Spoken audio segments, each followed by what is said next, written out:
जैसा कि आप लोगों ने गुरुत्वाकर्षण के बारे में समझ गए हैं कि गुरुत्वाकर्षण जो बल होता है वो क्या होता है। शायद आप लोग वीडियो के जरिए देख भी लिए होंगे और बता भी दिए हैं, क्लास में भी बता दिए हैं कि गुरुत्वाकर्षण बल होता क्या है। गुरुत्वाकर्षण बल से ही थोड़ा सा कुछ क्वेश्चन सेट किया गया है। उस क्वेश्चन को अगर आप समझ जाते हैं तो इसका मतलब आपने सही से पढ़ लिया है। अगर आप उस क्वेश्चन को नहीं समझ पा रहे तो इसका मतलब आप कुछ भी नहीं समझे हैं। ठीक है, तो क्वेश्चन देखने के बाद आपको पता चल जाएगा कि हाँ हमने समझा है या नहीं समझा। अभी क्वेश्चन हम करेंगे, उससे पहले हम कुछ बातें फिर से बता देना चाहेंगे आपको कि गुरुत्वाकर्षण का फोर्स जो होता है वो होता है m2 m1 और बटे g नियतांक रहेगा और बटे r स्क्वायर। ये r जो होता है ये जो जैसे कहने का मतलब क्या होता है कि ये वस्तु है और नीचे पृथ्वी है। अब ये वस्तु जो है पृथ्वी का क्या कर रहा है, चक्कर काट रहा है, या वस्तु नीचे आ रहा है। तो नीचे आ रहा है तो ये जितनी भी डिस्टेंस होगा वही ये r होता है।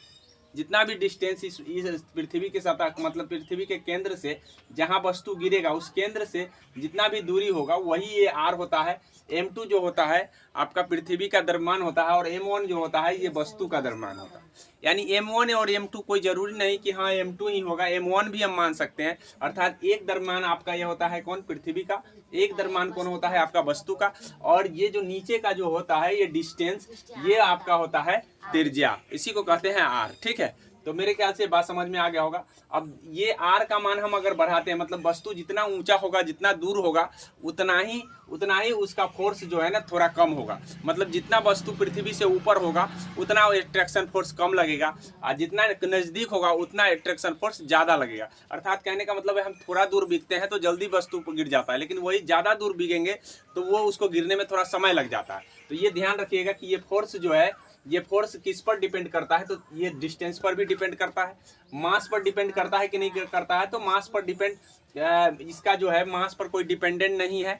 द्रव्यमान हमने बता दिया कि काहे नहीं, हमने प्रूव्ड करके बताया था कि अगर हम लिखते हैं छोटा g बराबर लिखते हैं तो छोटा g बराबर हो जाता है m2 बटे g इंटू m2 बटे हो जाता है r स्क्वायर। ये हो मतलब निकल करके आता है, मैंने उसी दिन बता दिया है। ठीक है, तो इसका मतलब है कि इस वस्तु के द्रव्यमान पर डिपेंड नहीं करता है, वस्तु के द्रव्यमान पर डिपेंड नहीं करता है। g का मान तो नियतांक ही होता है, इसका मान होता है 6.67 गुने 10 के पावर 11 माइनस 11। और बताइए इसके बाद क्या लिखेंगे, हम बता सकते हैं केजी मीटर प्रति सेकंड। केजी मीटर नहीं, न्यूटन मीटर स्क्वायर पर केजी स्क्वायर, ये चीज होता है न्यूटन मीटर स्क्वायर पर केजी स्क्वायर। तो ये इसका मात्रक भी ध्यान रख लें, क्योंकि सब कुछ याद होते हुए भी, डेटा याद होते हुए भी वहाँ पे इसी में कंफ्यूज कर देगा आपको। जब ऑप्शन आता है ना तो जी सर सब याद है, लेकिन क्या हो जाता है कि यही ऑप्शन जब चेंज कर देगा तो उस समय जो है ना थोड़ा कन्फ्यूजन आपको होने लगता है। ऑप्शन बड़ा कन्फ्यूज करता है जब इसको चेंज कर दिया जाता है। इसमें चेंज करेगा तो खैर पहचान लीजिएगा, लेकिन जब इसमें चेंज करेगा तो वहाँ पर दिक्कत हो जाएगा। इसलिए पूरा डेटा याद रखिए, न्यूटन मीटर स्क्वायर पर केजी स्क्वायर होता है। उस समय दे देगा ऐसे कि न्यूटन मीटर पर केजी स्क्वायर दे देगा, फिर उस समय ये भी दे सकता है कि न्यूटन मीटर स्क्वायर और पर केजी दे देगा। तो ये ध्यान रखिएगा कि यहाँ केजी स्क्वायर होता है या मीटर स्क्वायर होता है, बस न्यूटन में स्क्वायर नहीं होता। तो ये समझ में आ गया होगा कि जी क्या होता है। जी एक नियतांक वैल्यू है। उसी में अगर हम m2 की बात करें तो पृथ्वी का द्रव्यमान होगा, पृथ्वी का मास होगा। और हम m1 की बात करें तो वस्तु का मास होगा, वस्तु की मास। अगर हम बात करें r की तो r क्या हो जाएगा, r दूरी होगा। क्या होगा, r एक दूरी है। ठीक है, किसकी, ये इसकी वस्तु और पृथ्वी के केंद्र की दूरी। ठीक है, ये ध्यान रखिएगा कि ये दूरी है, और ये दूरी जब जितना कम होगा फोर्स ज्यादा लगेगा, जितना दूर होगा फोर्स कम लगेगा। कौन सा फोर्स, गुरुत्वाकर्षण फोर्स।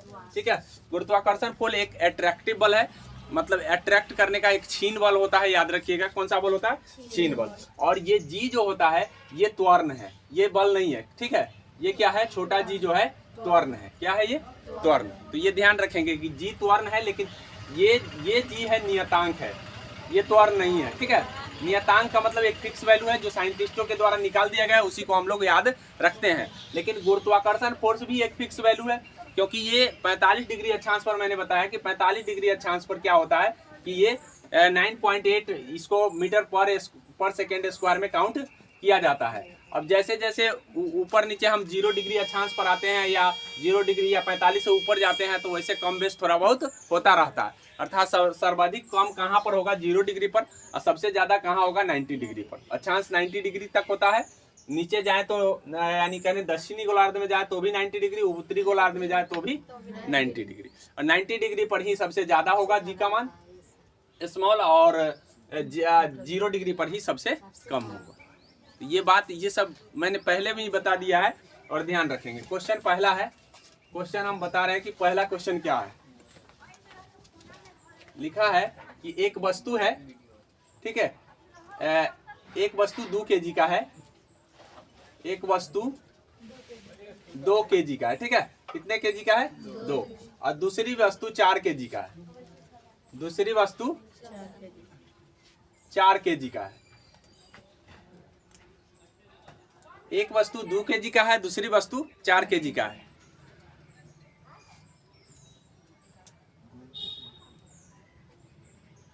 हवा की अनुपस्थिति में, ठीक है, 4 kg और 2 kg वाला वस्तु हवा की अनुपस्थिति में गिराया जाता है, ठीक है। क्या किया जाता है?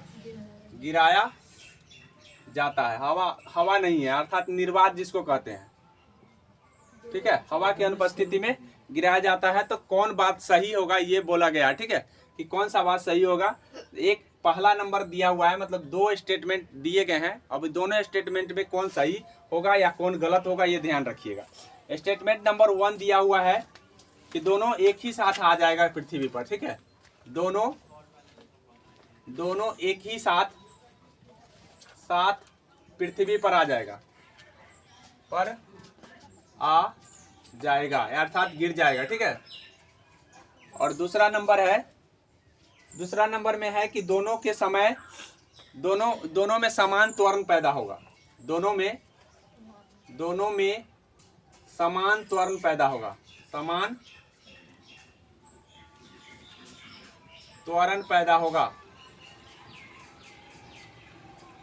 कौन सही है? या ऑप्शन के हिसाब से, ऑप्शन में बोला है कि दोनों सही है, ठीक है, दोनों सही है। ऑप्शन बी में बोला है कि दोनों गलत है, दोनों गलत है।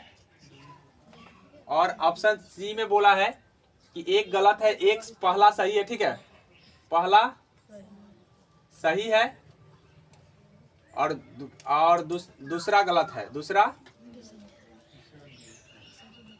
गलत है, ठीक है। और डी में बोला है कि कोई सही नहीं है, ठीक है, दोनों के दोनों गलत है, ठीक है, दोनों गलत है। बताओ कौन होगा? दोनों गलत है, दोनों एक साथ क्या होगा? पहला में बोला है, पहला वाला होगा, पहला यहाँ दोनों एक साथ पृथ्वी पर आ जाएगा, पहला ये बोला है, ठीक है। हवा की अनुपस्थिति में अगर 4 kg या 2 kg वाला वस्तु गिराया जाता है तो उस समय क्या होगा कि दोनों एक ही साथ आ जाएगा, पहला ये बोला है। दूसरा स्टेटमेंट बोला है कि दोनों समान त्वरण पैदा करेगा। तो याद रखिए कि जितना, मतलब जब तक समान त्वरण पैदा नहीं होगा तब तक समान, मतलब एक साथ नहीं आएगा। इसका मतलब गिरने में समान त्वरण पैदा हो रहा है तभी एक साथ गिरेगा, ठीक है। तो पहला स्टेटमेंट सही है और दूसरा स्टेटमेंट भी सही है, ठीक है। यहाँ क्या हो जाएंगे? पहला स्टेटमेंट भी सही है, मतलब समान त्वरण पैदा होते हैं, क्योंकि वस्तु का वजन पर डिपेंड नहीं करता है, वजन कम हो या ज्यादा हो उससे डिपेंड नहीं करता है। इसीलिए ये ध्यान रखिए कि दोनों समान त्वरण पैदा होगा, ठीक है। जब दोनों समान त्वरण पैदा होगा तो दोनों एक ही साथ गिरेगा निर्वात में। लेकिन हवा की उपस्थिति में जैसे ही कह देगा आंसर पलट जाता है, याद रखिएगा। इसलिए ध्यान रखना है कि वहां पे निर्वात कह रहा है या नहीं कह रहा है। निर्वात नहीं कहेगा तो आपको, निर्वात नहीं कहेगा तो उस समय हल्की वस्तु क्या है, बाद में गिरेगा, और भारी वस्तु पहले गिर जाएगा। लेकिन अगर वो निर्वात नहीं है, निर्वात है तो 100% है कि दोनों वस्तु समान समय में गिरेंगे और समान त्वरण पैदा करेंगे। आ गया समझ में? चलिए, ये क्वेश्चन मेरे ख्याल से समझ में आ गया होगा। इससे क्वेश्चन पूछे जाते हैं। दूसरा क्वेश्चन है, गुरुत्वाकर्षण बल किस पर निर्भर करता है? यहाँ पे लिखा है, ठीक है, गुरुत्वाकर्षण बल किस पर निर्भर करता है? किस पर निर्भर करता है? ये पूछा गया है। ऑप्शन में दिया गया है द्रव्यमान पर, अर्थात मास पर। ऑप्शन बी में दिया हुआ है वस्तु की ऊंचाई पर, वस्तु की ऊंचाई पर।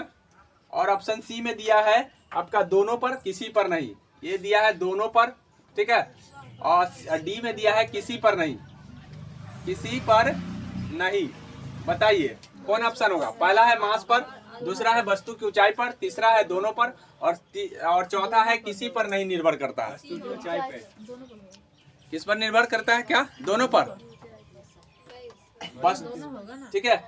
यहाँ पे देखिए वस्तु के द्रव्यमान पर निर्भर नहीं करता है, वस्तु की ऊंचाई पे। ठीक है। वस्तु के ऊंचाई पर, जितना ऊंच होगा, जितना ऊंचा होगा गुरुत्वाकर्षण फोर्स उतना ही कम होगा। मैंने अभी बताया कि जितना ऊंचा होगा वस्तु का गुरुत्वाकर्षण फोर्स जो है ना उतना ही कम होगा। तो इसका मतलब निर्भर किया ना, ऊंचाई पर निर्भर किया ना। वस्तु की ऊंचाई अर्थात कहने का मतलब ये आर जो है ना यही ऊंचाई तो ही है, यानी डिस्टेंस ही तो है ना। जितना जितना ऊंचा होगा उतना दूरी ज्यादा होगा, ये ध्यान रखिएगा। आगे समझ में? यानी कहने का मतलब यह है कि गुरुत्वाकर्षण फोर्स किस पर निर्भर करेगा?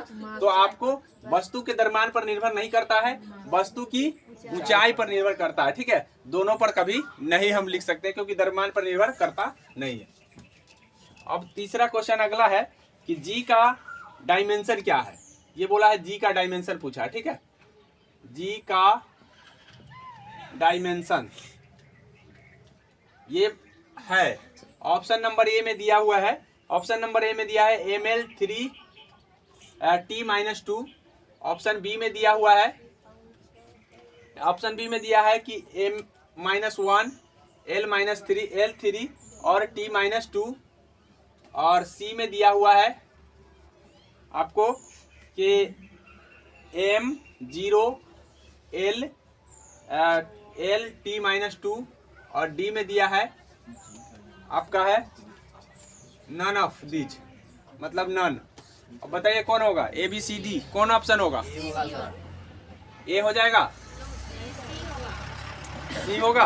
अच्छा देख लेते हैं पहले, सबसे पहले जी का हम मापते किस में है? न्यूटन मीटर स्क्वायर पर KG square, newton metre square पर केजी स्क्वायर, यही ना होता है। अब यहाँ पे देख लीजिए न्यूटन को हम जानते हैं कि ये ए में होता है, न्यूटन बल का मात्रक ना है, ए में होता है। और ये एम स्क्वायर है, यहाँ एम का मतलब मास है, मास को हम केजी में मापते हैं। केजी को त्वरण को किस में मापते हैं? मीटर स्क्वायर पर सेकेंड स्क्वायर, मीटर स्क्वायर पर सेकेंड स्क्वायर। और गुने में मीटर स्क्वायर। अब बटे में क्या हो जाएगा? बटे में हो जाएगा आपका, इसको अगर हम बटा कर दे तो ये सेकेंड स्क्वायर नीचे आ जाएगा, सेकेंड स्क्वायर नीचे आएगा कि नहीं आएगा।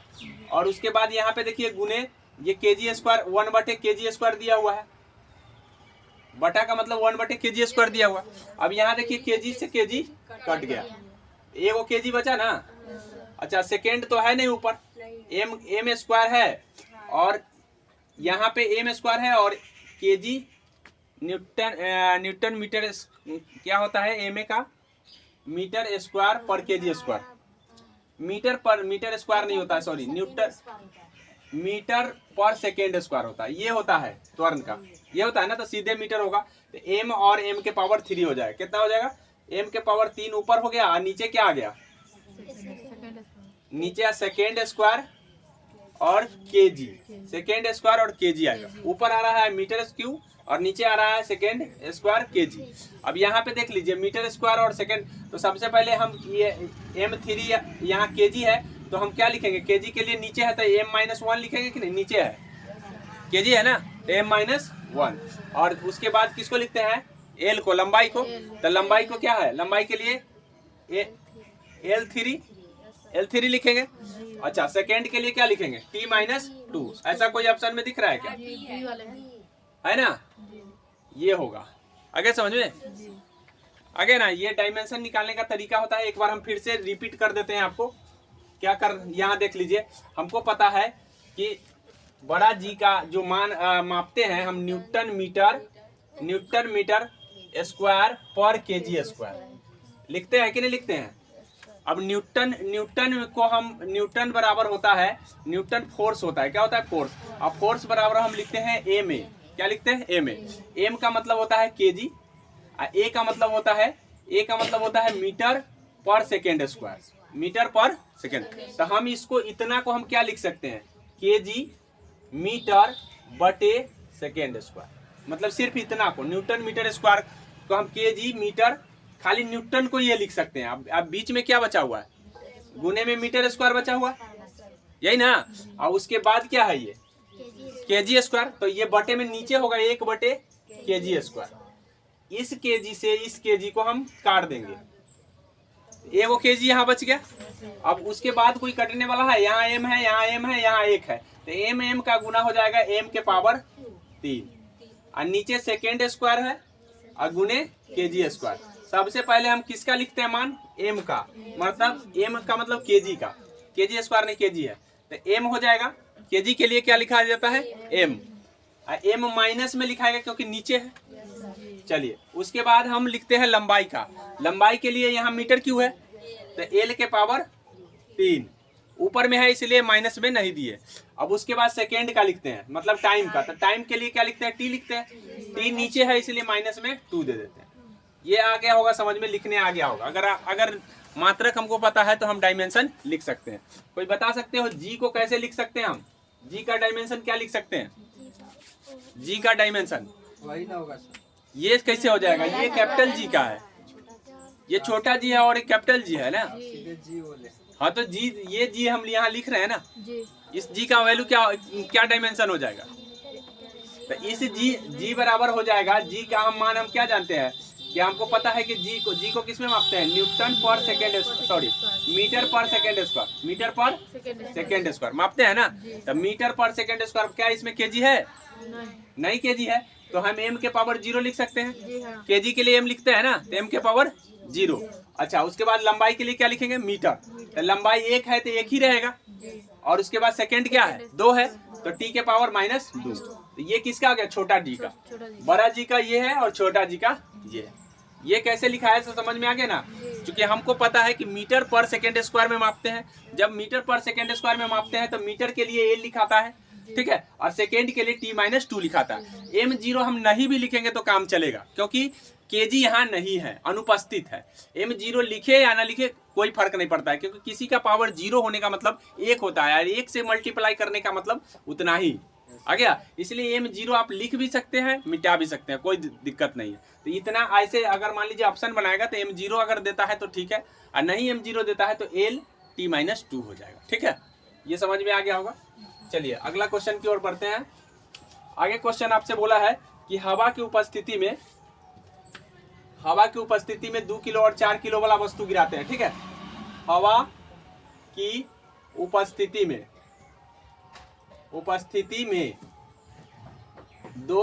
4 केजी की और 2 केजी की वस्तु गिराते हैं, 2 केजी की वस्तु गिराया जाता है, तो क्या होगा। ऑप्शन में बोला है कि कौन पहले गिरेगा। अब बताइए, ऑप्शन आप बिना ऑप्शन दिए भी आप बता सकते हैं, कौन गिरेगा पहले। भारी वस्तु पहले गिरेगा और हल्की वस्तु बाद में गिरेगा। साइज पर डिपेंड नहीं करता है, जिसका वजन मास ज्यादा होगा वो पहले गिरेगा, ठीक है। साइज का मतलब है, कहने का मतलब है कि हवा उसका अवरोध कम कर पाएगा, ठीक है, हवा उसका अवरोध कम कर पाएगा, आज ज्यादा हल्का का ज्यादा अवरोध कर पाएगा। जैसे कहने का मतलब साइज पर डिपेंड नहीं करता। आप एक कागज को क्या करो, गुड़िया दो, मतलब पूरा मोड़ दो, समझ में आ गया। और उसके बाद हाँ सेम वस्तु होगा तो वहाँ पे साइज पर डिपेंड करेगा, लेकिन भारी और कम रहेगा तो उस समय साइज पर डिपेंड नहीं करेगा, वजन वाला पहले गिरेगा। सेम जैसे सेम वजन का है तो वहाँ पे साइज पर डिपेंड कर जाएगा कि किसका साइज कैसा है। साइज अवरोधक मतलब जिसका क्षेत्रफल ज्यादा होगा उसका अवरोध ज्यादा हो जाएगा, आगे समझ में। लेकिन साइज पर कब डिपेंड करेगा, जब वजन में कम बेस हो नहीं है तो। मतलब कहने का मतलब है कि एक ऐसे इस साइज का है और एक इस साइज का है, तो दोनों का वजन सेम है तब गिराया जाता है, तो ये साइज वाला पहले गिर जाएगा और ये साइज वाला बाद में गिरेगा। क्यों, क्योंकि इसका अवरोध करने वाला ज्यादा, इसका क्षेत्रफल ज्यादा है तो क्षेत्रफल पर वहाँ डिपेंड कर जाएगा। लेकिन हम तो यहाँ बोले हैं सिर्फ 4 केजी, और जैसे ही वजन ज्यादा कम हो जाएगा तो उस समय ज्यादा वजन वाला पहले गिर जाएगा, चाहे उसका साइज कुछ भी हो, उससे मतलब नहीं रखे। आगे समझ में, तो ये मेरे ख्याल से समझ में आ गया होगा। अब अगला क्वेश्चन है, जी का मान कहाँ अधिक होगा, ये बोला गया है। छोटा जी का मान कहाँ अधिक होगा, कहाँ अधिक होगा। बताइए ऑप्शन में दिया हुआ है, अब ऑप्शन के हिसाब से आप कंफ्यूज करेंगे। ऐसे जनरली आज यस हमको तो ये क्वेश्चन आ रहा है, जनरली आप ये सोच लिए होंगे कि ये क्वेश्चन तो सर हम लगा देंगे, लेकिन ये क्वेश्चन जब आप ऑप्शन देखेंगे उस समय कहेंगे अरे ये ऑप्शन कहाँ से आ गया। पहला ऑप्शन दिया है यूरोप, दूसरा ऑप्शन दिया हुआ है मध्य एशिया, मध्य एशिया, तीसरा ऑप्शन दिया हुआ है दक्षिण एशिया। अब ये ऑप्शन देखिए कि कैसा लगा, कैसा लगा ना कि हाँ ये ऑप्शन कहाँ से आ गया सर। अभी तो आप पढ़ाए हैं कि 0 डिग्री अक्षांश पर बताए हैं और नहीं तो 90 डिग्री अक्षांश। आप ये क्वेश्चन सेट करने वाला इसी तरह के दिमाग लगाता है कि भाई बच्चा अगर पढ़ा लिखा सही से होगा तो वो हर जवाब को मतलब हर तरह का जवाब दे देगा। ठीक है, अभी हाल ही में इसका क्या असिस्टेंट हाई कोर्ट असिस्टेंट का पूछा गया क्वेश्चन कि भाई कहाँ पर टाइम आगे होगा, कहाँ पे टाइम पीछे होगा, मतलब ये चीज बोल दिया है और जगह का नाम दे दिया। ऐसे है कि हमको पता है कि अगर हम मान लो कि यहाँ पे दक्षिणी गोलार्ध में यहाँ से अगर हम जाते हैं ग्रीन बीच से इधर जाते हैं तो टाइम आगे होता है, इधर जाते हैं तो टाइम पीछे होता है। तो जनरली हमको ये पता था कि भाई टाइम यहाँ से अगर हम इधर जाएंगे तो टाइम आगे की ओर काउंट होगा और यहाँ जाएंगे इधर जाएंगे तो टाइम पीछे, ग्रीन बीच लाइन से। ग्रीन बीच लाइन से जब हम इधर पूरब की ओर बढ़ते हैं तो क्या होता है, टाइम आगे होता है और ये पीछे होता है। अब उसमें ये नहीं दिया था कि यहाँ ग्रीन बीच लाइन से हम पूरब जा रहे हैं पश्चिम जा रहे हैं, वो सीधा बोल दिया था कि भाई यहाँ से हम जगह का नाम दे दिया कि भाई किस जगह पर टाइम आगे होगा। बगदाद दे दिया था, उसके बाद उधर कुछ इधर के शहर के नाम दिए थे, कुछ इधर के शहर के नाम दिए थे। अब उस समय जिसको शहर पता होगा कि लोकेशन पता होगा कि कौन शहर कहाँ है तो वो लगा दिया, जिसको नहीं पता नहीं लगा पाएगा। इसीलिए ये लोकेशन के हिसाब से ये सेट किया गया। हाँ, इसमें मध्य एशिया हो गया, एशिया और दक्षिण एशिया हो गया और उसके बाद है डी में है नन ऑफ दिस। यूरोप होगा कंफर्म, लोकेशन कंफर्म है तो ये सही हो सकता है। अब हम बात कर लेते हैं थोड़ा सा लोकेशन की। देख लीजिए लोकेशन क्या है। लोकेशन क्या है कि आप जब आप देखते हो तो यहाँ पे आपका हो जाएगा, आपका ये हो जाएगा उत्तरी अमेरिका हो जाएगा, ये दक्षिणी अमेरिका हो जाएगा, यहाँ पे आपका यूरोप हो जाता है।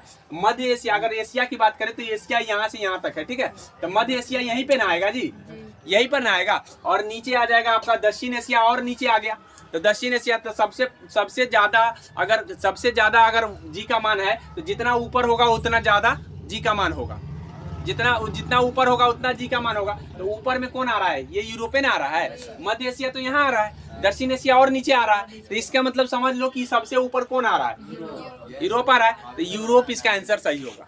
आगे समझ में, तो लोकेशन के हिसाब से ये सही हो गया। आगे समझ में, चलिए ये समझ में आ गया होगा। आगे देख लीजिए, अगला क्वेश्चन है कि उपग्रह का पलायन वेग किस पर निर्भर नहीं करता है। उपग्रह का पलायन वेग किस पर निर्भर नहीं करता है। उपग्रह का पलायन वेग, ठीक है, उपग्रह का पलायन वेग किस पर निर्भर नहीं करता है, किस पर निर्भर नहीं करता है, नहीं करता है, बताइए। ऑप्शन है, ऑप्शन में दिया हुआ है कि वस्तु की त्रिज्या पर, वस्तु की त्रिज्या पर, ठीक है, त्रिज्या पर। बी में है आपका है पृथ्वी की त्रिज्या पर, पृथ्वी की त्रिज्या पर। और सी में है आपका वस्तु की ऊंचाई पर, वस्तु की ऊंचाई पर। और डी में है सभी पर। बताइए कौन हो जाएगा, वस्तु की त्रिज्या पर, पृथ्वी की त्रिज्या पर, ठीक है, वस्तु की ऊंचाई पर, सभी पर। निर्भर नहीं करता है, क्वेश्चन बोला है कि निर्भर किस पर नहीं करता। नहीं का मतलब कोई फर्क नहीं पड़ता है। तो वस्तु के ऊंचाई पर तो फर्क पड़ता है, वस्तु की ऊंचाई पर तो फर्क पड़ता है, मैंने बताया ना। यहाँ पे बोला है, यहाँ पे बोला है उपग्रह का पलायन वेग। तो उपग्रह का पलायन वेग होता क्या है ये हम कल ही बता दिए थे उस दिन। अगर वीडियो अगर नहीं देखे होंगे आप तो नहीं कंफर्म होगा। उपग्रह का पलायन वेग हम बराबर बताए हैं √g/m बटे में r, बटे में r। ये चीज हमने उपग्रह का पलायन वेग बताया था। जब ये हमको पता है तभी हम जवाब दे पाते हैं, नहीं तो नहीं दे पाएंगे। ठीक है, पलायन वेग के लिए हम चर्चा किए थे ना कि ये पलायन वेग होता है। अब ये जी क्या होता है, तो जी तो नियतांक है, मतलब ये आपका फिक्स वैल्यू है। ये एम क्या है, तो एम क्या है, पृथ्वी का मास है। किसका मास है, पृथ्वी का या वस्तु का, पृथ्वी का या वस्तु का, वस्तु का मास होगा। का है वस्तु के बारे में बोल रहे हैं। वस्तु के बारे में बोल रहे हैं, उससे क्या मतलब है बताइए इसका। पृथ्वी का ही। पृथ्वी, हाँ पृथ्वी कैसे गिर सकता है? हाँ, तो ये वस्तु का मास हो गया, यस सर। वस्तु का मास हो गया। अब ये त्रिज्या क्या होता है, त्रिज्या क्या होता है बताइए। तो त्रिज्या मैंने बताया था कि ये पृथ्वी का त्रिज्या और प्लस में आपका एच जोड़ा जाता है। ये मैंने बोला था कि छोटा आर बराबर ये होता है, ठीक है। तो यहाँ देखिए इस वस्तु की त्रिज्या पर निर्भर करता है।